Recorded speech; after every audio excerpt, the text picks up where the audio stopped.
right? It's a category, really. Yeah. So it has to have that oil content. Gonna cut off So the yellowtail we catch out here doesn't have that oil, right? So very different. The one you can get that probably from Catalina for under $4 a pound. This one is like under 16, right? You go to Japanese markets, retail, you can probably pay $30+ for this, okay? So this is just one side, obviously, right? So the head was here, the tail here, okay? And the tail has a lot of tendons, like you guys know, right? So if I cut fish, right, I get the belly, and then I would give my other chef the shoulder. But if you're sitting in the dining area, I'm serving you the tail, because I need to get rid of this today. People that sit at the sushi bar get the belly, right, closer to the head. Get the better cut. If you sit at the bar, I get you the better cut. We get to hang out, we get to drink together, right? We get to talk. But if I cut fish, I usually get the better cut, right? If Darren cuts fish, he chooses his cut, right? I might get the shoulder, he gets the belly. So you gotta know how to cut fish, because if you don't know how to cut fish, you're not getting the best cut. Make sense? Yeah. Right? So I'm gonna take this here, so right here to the head, we call this the collar, right here. This is the collar right here, so we take this fin here, pec fin, we bite into it, right? We go around, there's a bone right around the fin here, so we come around this way, and we cook that, right? We roll that with like $7, $8 in the sushi bar, right? About a pound plus, okay? So we'll take it here, go right down the bloodline, right? We go right to the skin, so there's scales, so you watch out for scales too.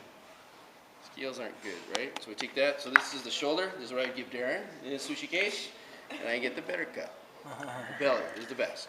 So we gotta trim out the rib cage here, so we take our knife, go right below there, get as much yield as you can, right? Just like that, right? So nice sharp knife. So we'll take the lining out. So this is where you just gotta be patient. You wanna throw all that stuff away because it's all money. Every ounce is money, right? Okay. So we're gonna clean up right here, where that fin was at. Okay. Then we're gonna take the bloodline off. Okay, so we take it here, right here. Just let the knife do the work, right? Don't pull the skin, just let the knife do the work. Okay. Yes, and then once we get to the skin, you gotta watch out for the scales, right? You want scales in your sashimi. Then we take this one here, right? Take it here, leave a little tail in so I can kind of grab it. Let the knife do the work, just kind of wiggle the fish a little bit. Just go as close as you can to that skin, right? Get that, look at that.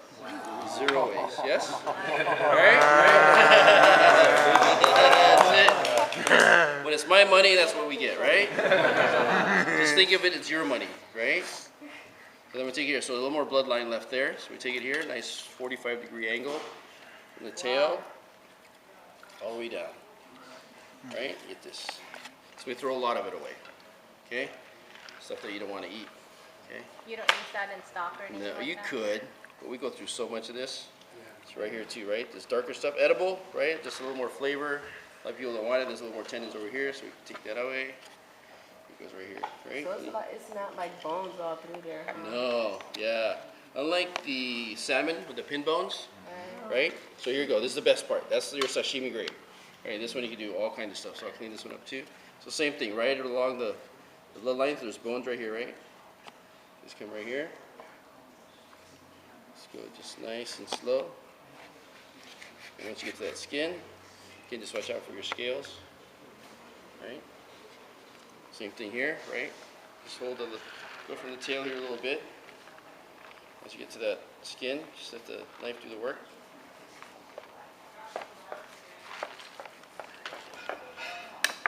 Right? That's qualcomm Right? So we take it here, maybe a little bones left there. Same bloodline, there's 45 degrees. Right? And that bloodline isn't edible? Yeah, you could. I mean, you serve it to like cats and friends you don't like and stuff. Right? So I'll do two different ways here. So this one, there's a little bit of skin left right here. It's all about the cleanup, right? Nice and clean. Right where the head's at, there's a lot of tendons still right here, so we don't want that part either. So if you don't know what part to eat or not, right? Either give it to your friend or you chew it yourself. There's a lot of tendons in there. It doesn't make sense to really serve it to anybody, right?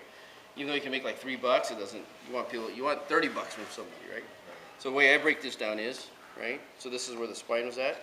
We take it here, we make it a little flatter. Let's go all the way down. So this is the top loin, right? So this is what the sushi chefs eat, right? Or the executive chefs. So Don and they come in, this is what we give them. This is the best part of the cut, right? And we take it here. So if we cut it down here, it kind of breaks up right in the middle. So I take my knife right down there, kind of portion out a little bit, but then there's more skin on this side, right? So you gotta be careful, because if I serve that to the chef, he starts chewing on it, then you hear him start screaming, right? If you clean all that stuff off. Right now it's a little more edible, yes? Let me watch for scales there, okay? So you can do this one. So this way I can put into rolls, right? So this is the tendons. This is sashimi, right? Sashimi, no fish. Excuse me, no rice, right? Just all fish. So here too, you can take this here. So what I'm going to do is I'm going to go with the lines of the fish to make it against the grain. So if I use my blade with the lines of the fish, this is parallel, right? Versus the other side. Kind of there'll be some lines, but it's always the other side if it's not an X. But I'll make an X with the lines of the fish right here. And with your blade, right? So that's against the grain. So we take the tail out. This we can put into rolls and stuff. The nice long strokes, right? So you don't want to go like this, right?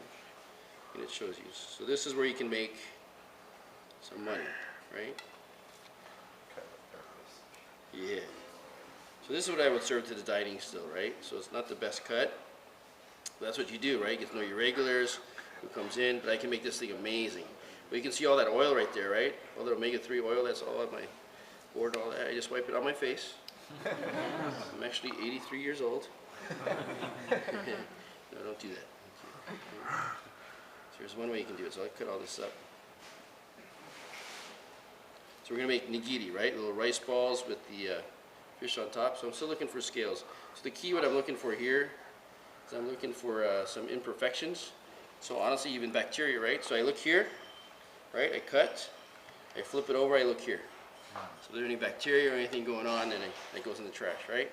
So it's not just cut, but it's look on there and look on this side. Okay, that's what you're looking for. And pretty, what would you call it, consistent cuts, okay? So about 1 ounce plus cuts. So for 2 pieces here, and there's a bone. See, I'm looking for imperfections here. What would a bacteria look like? There's a hole. It kind of tries to regenerate. It's there's a hole. And it's really, what you call it? Not gummy, but like liquidy, right? Yeah, you can see it. And it's probably some bacteria that kind of came in and went out and it's trying to repair itself, right? So we can do this. So this is the hardest part of making sushi. This little rice ball, right? So take a little bit of water, a little bit of rice. The key is to form it without squeezing it, right?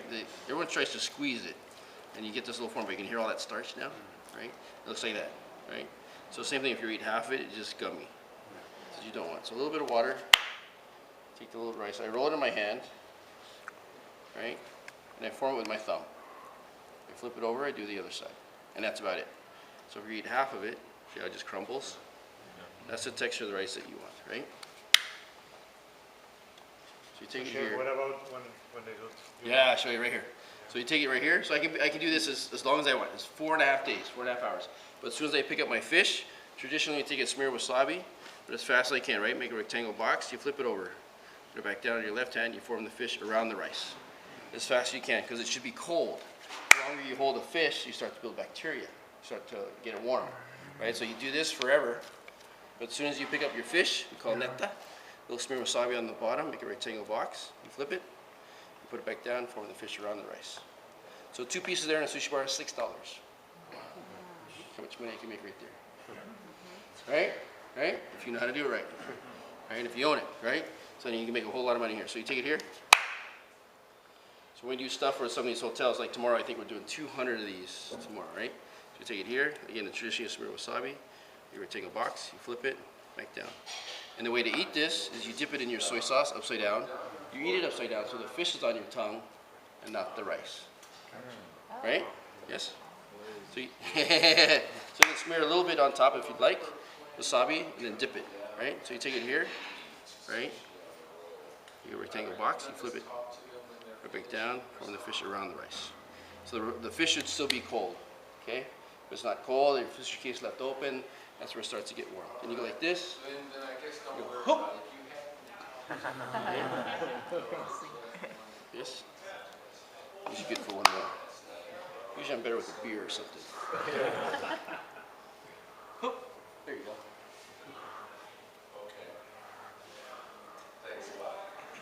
Let's try this. So this is from Japan. This is going to be amazing. So real buttery, real tender, just the best. Hamachi is what you want.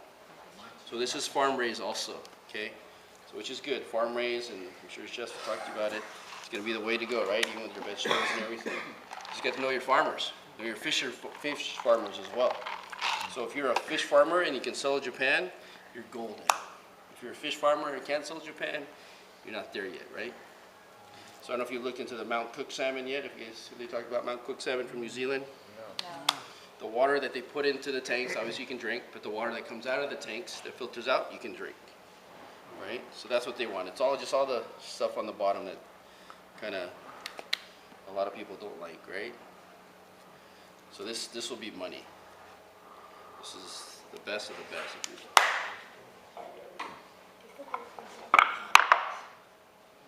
There's 3, there's 5, there's 8, there's 12. So we'll start here. You guys can take one each, pass it around, please. Sashimi. How many? Come on, don't be greedy. Take one ounce. Uno más. Come from south of the state, and the south area, they sell a lot of tuna. Oh, tuna, yeah. Oh, yeah. And Japan will buy all that tuna. That's the biggest one. Right? But a lot of the tuna, unless it's bluefin, it won't have the oil content like this one. One for you, one for me, Cole. Alright. There you go. We got more right here. Thank you, Chef. Sure you try something. Yeah. Hey, let's see here. Pass it around. Already got one. Got my sashimi already. About to eat my sashimi.